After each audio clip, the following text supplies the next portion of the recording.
예수 그리스도의 의를 힘입어 동일하게 보배로운 믿음을 우리와 함께 받은 자들에게 편지하노니 하나님과 우리 주 예수를 안으로 은혜와 평강이 너희에게 더욱 많을지어다. 그의 신비한 능력으로 생명과 경건에 속한 모든 것을 우리에게 주셨으니 이는 자기의 영광과 덕으로서 우리를 부르신 이를 안으로 말미암음이라. 이로써 그 보배롭고 지극히 큰 약속을 우리에게 주사 이 약속으로 말미암아 너희가 정욕 때문에 세상에서 썩어질 것을 피하여 신성한 성품에 참여하는 자가 되게 하려 하셨느니라. 그러므로 너희가 더욱 힘써 너희 믿음의 덕을, 덕의 지식을, 지식의 절제를, 절제의 인내를, 인내의 경건을, 경건의 형제 우애를, 형제 우애의 사랑을 더하라. 이런 것이 너희에게 있어 흡족한즉 너희로 우리 주 예수 그리스도를 알기에 게으르지 않고 열매 없는 자가 되지 않게 하려니와 이런 것이 없는 자는 맹인이라 멀리 보지 못하고 그의 옛 죄가 깨끗하게 된 것을 잊었느니라. 그러므로 형제들아 더욱 힘써 너희 부르심과 택하심을 굳게 하라.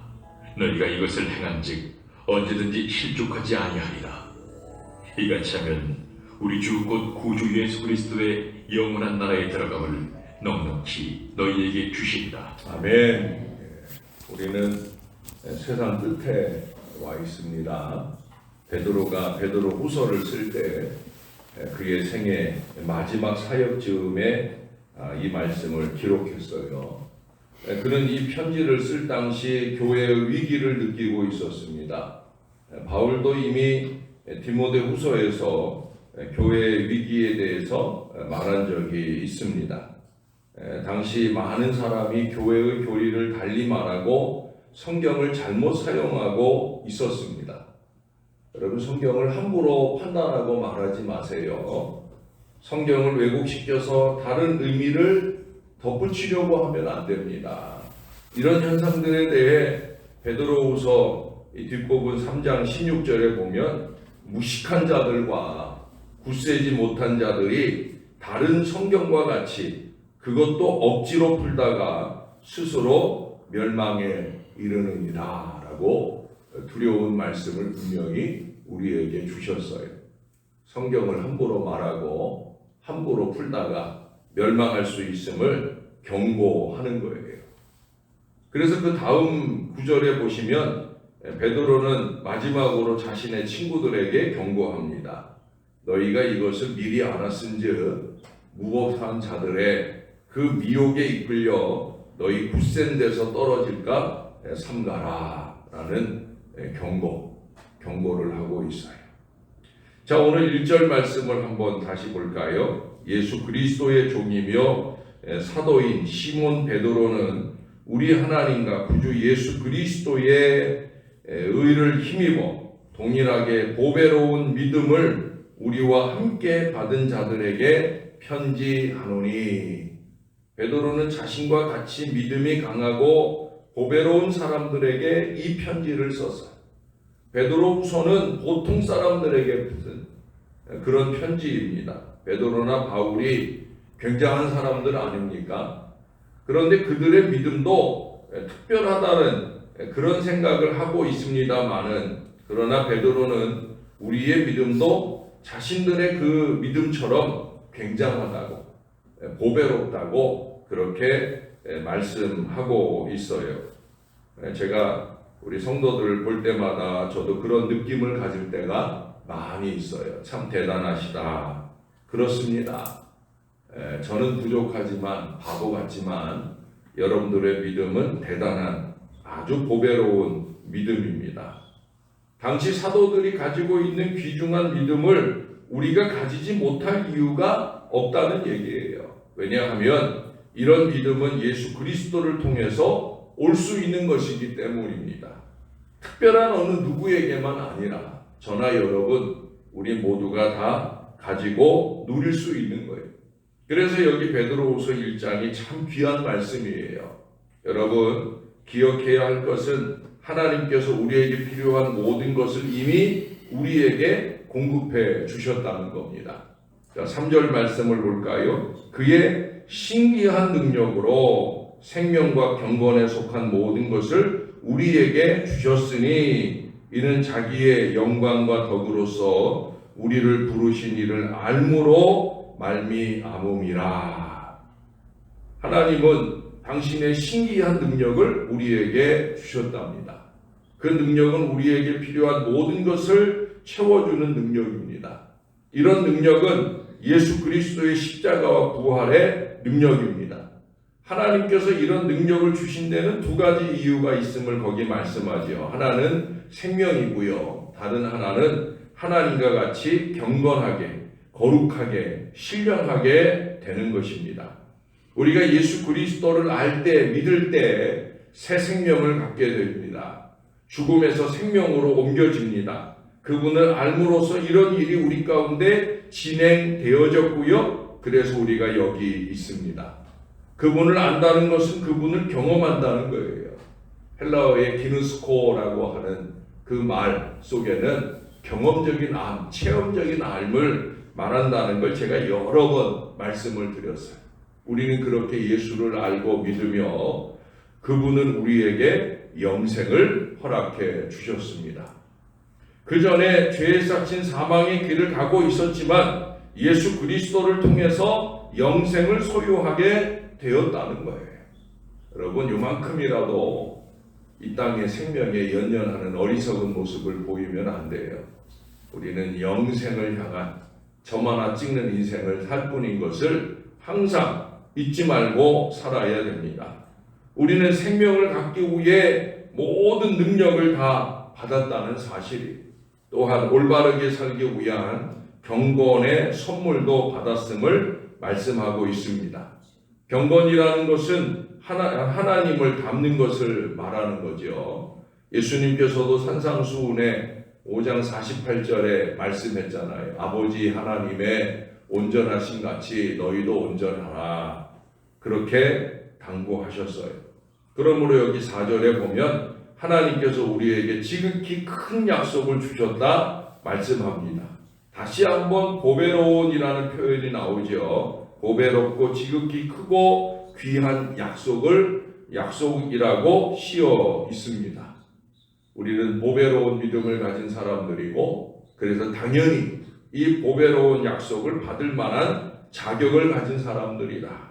이 약속이 우리에게 주어진 데는 또 두 가지 이유가 있습니다. 첫째는 뭐예요? 전에는 신의 성품이라고 했는데 지금은 신성한 성품이라고 바꿔서 번역을 해놓았는데, 어떻든 하나님의 그 신성한 성품에 참여하는 자가 되기 위해서입니다.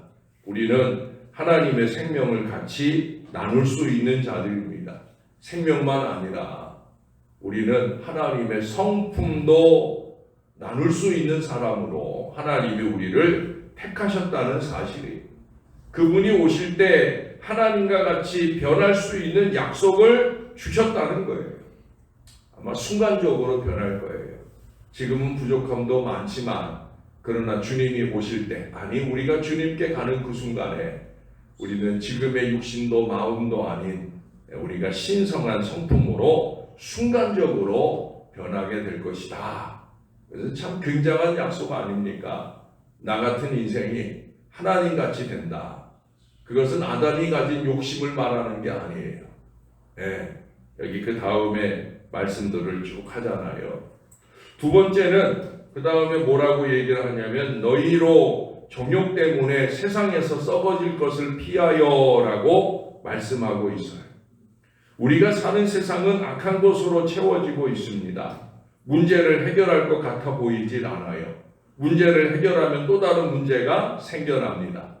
팔레스타인과 이스라엘의 문제도, 우크라이나 전쟁의 문제도 해결할 기미가 보이질 않아요. 미국 사람들 중 어느 사람은 모든 것이 순조롭게 진행된다고 그렇게 생각하고 큰 소리를 칩니다마는, 그러나 누군가의 큰 소리로 다 해결될 수 있는 것이 아니라는 거예요. 세상은 평화를 원하지만 점점 잘못되어 가고 있다는 걸 우리는 알게 됩니다. 부부간에도 잘 살아보려고 노력하지만 항상 뜻대로 되는 것은 아니잖아요. 우리가 어제 마지막에 부른 복음성처럼 주의 뜻대로 살려 하는 너와 나의 마음이 일치되어질 때, 그럴 때 잘 살아보게 되는 은혜도 나타나게 될 것이지만 그게 쉽지가 않다는 거지. 사업도 마찬가지고 정치도 그렇습니다. 더군다나 이 땅은 남북이 나누어 있지 않습니까? 교회 안에서도 뭔가 잘못된 것을 가끔 볼 수 있습니다. 어떤 사람은 교회에서 높은 자리에 오르려고 합니다. 또 어떤 사람은 교인들끼리 질투합니다. 그러면 일이 잘못됩니다. 마음 중심으로부터의 순전함이 없으면 아무리 드러나게 하는 좋은 일, 좋은 헌신이라도 그것은 다 쓰잘데없는 세상에 썩어질 것을 하고 있는 것이 될 수 있다는 사실을 잊지 말아야 됩니다. 세상에 썩어지는 것은 우리 인간에게 나쁜 정욕이 들어있기 때문입니다. 우리 자신의 삶에서 정욕으로 인해 잘못된 것을 많이 볼 수 있어요. 정욕이라고 하면 어떤 특별한 욕심이나 안 좋은 그런 음욕이나 이런 것들만 생각을 하는데 아니에요. 이기적인 모든 마음들이 다 정욕입니다. 그렇게 이 세상이 부패된 것을 많이 보게 됩니다. 그 근거는 이기적인 욕망 때문에 생기는 거예요. 죄를 용서받았음에도 불구하고 죄가 우리 중에 여전히 있는 것을 끊임없이 보게 되어집니다. 우리는 부패된 것, 더러운 것에서 도망갈 수 있는 약속을 오늘 분명히 받았다는 사실을 기억해야 됩니다. 굉장한 약속입니다. 죄로부터 자유롭게 될 것입니다. 그 약속은 주 예수 그리스도의 재림 때에 완전하게 이루어지게 될 것입니다. 베드로 후서에서 말하는 위기는 예수님의 재림을 부인하는 사람들에게서 비롯됩니다. 어떤 사람들은 오랫동안 기다려도 예수님이 오시지 않으니 재림이 없을 거라 말하기도 합니다. 또 어떤 사람들은 재림은 고사하고 자기의 생애가 끝나고 가게 될 천국에 대한 소망을 잃어버린 채 교회만 다니는 사람들도 많은 걸 보게 됩니다. 정말 그래요. 참 안타까운 인생이 아닐 수 없어요. 수십 년 교회 생활이 천국 갈 소망을 간직해 주지 못한다고 하면 그것처럼 어리석은 것이 어디 있겠습니까? 허송세월 중에 가장 큰 허송세월은 바로 그런 교회 생활입니다. 그러나 베드로는 예수 그리스도께서 다시 오신다는 이 약속을 우리가 가지고 있다 분명히 말씀합니다. 이 아침 다른 건 다 접어두고라도 주님이 다시 오신다 하는 이 약속이나 아니면 내가 이 땅의 생애를 마치는 순간 이 세상 그 무엇과도 비교할 수 없는 영원한 천국에 이르게 된다 하는 그 약속을 여러분의 마음에 꼭 간직하고 가시면 좋겠습니다. 예수님은 다시 오셔서 우리를 하나님과 똑같은 자로 만들어 주실 것이고 우리 안에 있는 더러운 정욕을 깨끗하게 다 씻어줄 것을 약속하셨습니다. 하나님은 우리가 필요한 모든 것을 다 주셨습니다. 생명도 주셨고 경건도 주셨어요. 악에서 구원하시고 그분과 똑같이 만들어 주시고 있습니다. 하나님에게 필요한 모든 것을 하나님께서 필요한 모든 것을 제공해 주셨지만 우리가 할 수 있는 일은 우리가 최선을 다해야 됩니다. 여러분 5절 말씀을 보실까요? 그러므로 너희가 더욱 힘써 너희 믿음의 덕의 지식의 절제를 절제의 인내의 경건의 형제 우애의 사랑을 더하라. 이런 것이 너희에게 있어 흡족한즉 너희로 우리 주 예수 그리스도를 알기에 게으르지 않고 열매 없는 자가 되지 않게 하려니와. 이미 있다는 거예요. 이미 있어요. 그럼에도 불구하고 더욱 힘써라. 여러분 10절 말씀에도 한 번 더 봅니다. 그러므로 형제들아 더욱 힘써 너희 부르심과 택하심을 굳게 하라. 너희가 이것을 행한즉 언제든지 실족하지 아니하리라. 더욱 힘써. 그래야 실족하는 순간을 만나지 않는다는 거예요. 우리는 하나님을 아는 지식에 더욱 이르기 위해 최선을 다해야 됩니다. 믿음에 무엇을 더한다 하는 것은 우리가 더욱 힘써 행하는 거예요. 과거의 삶이 훌륭하지 않았더라도 우리 안에 주신 믿음 위에다가 좀 덕을 쌓아보세요. 덕을. 건덕하는 신앙을 좀 살아야 된다는 거예요. 그 덕에 하나님의 지식을 쌓아야 됩니다. 지식은 말씀을 익히고 예배드리고 교회 나오는 것으로 쌓을 수 있겠습니다. 만약 성경을 읽지 않는다면, 듣지 않는다면 지식은 쌓이지 않을 거예요. 그래서 우리는 자꾸 무식하게 불법한 자들과 같이 성경을 함부로 말하고 해석하는 어리석음을 범하는 거예요. 성경은 그렇게 말하고 있지 않거든요. 여러분, 성경을 열심히 읽어야 됩니다. 그리고 덕을 쌓으며 덕을 쌓은 다음에 지식의 절제를 덧붙이라고 합니다. 자신의 성품을 절제하기가 참 어렵죠. 혀를 이용해 다른 사람을 나쁘게 이야기할 수도 있습니다. 자신이 그런 말을 하고 있을 때 스스로 멈추도록 노력하라고 오늘 베드로는 말하고 있어요. 쉽지 않습니다. 그러나 노력하면 할 수 있습니다. 사람들에게 친절을 베풀고 그 필요가 무엇인지를 생각하여 사랑으로 전할 수 있어야 합니다. 이런 방법들을 통해 우리의 삶은 더욱더 풍성해질 거예요. 하나님의 능력을 받는다면 우리는 할 수 있습니다. 우리의 의지로는 할 수 없지만 하나님을 의지할 때는 가능하다는 거예요. 그러나 이것도 노력할 때 이루어집니다. 아무것도 하지 않는다면 이룰 수 없는 겁니다. 처음 예수 그리스도를 믿기 시작할 때 처음 토지 상태에서 시작을 합니다. 노력을 하면서 마음의 토지가 갈아지고 바뀌기 시작합니다. 우리가 노력하면 효과적이고 열매를 맺는 크리스찬의 삶을 제대로 잘 살아낼 수 있다는 거예요. 그렇게 살아야 됩니다. 만일 그렇게 하지 않을 때 여러분 9절 말씀합니다. 이런 것이 없는 자는 맹인이라 멀리 보지 못하고 그의 옛 죄가 깨끗하게 된 것을 잊었느니라. 여기에 두 가지 길밖에 없다는 것을 우리에게 분명하게 말씀해 줍니다. 효과적이고 열매를 맺는 사람이 점점 되어 가거나 아니면 소경이 되고 망각한 자가 되거나 이 둘 중에 하나예요. 사랑하는 여러분, 앞으로 가든지 뒤로 가든지 그것은 결국 저와 여러분의 선택입니다.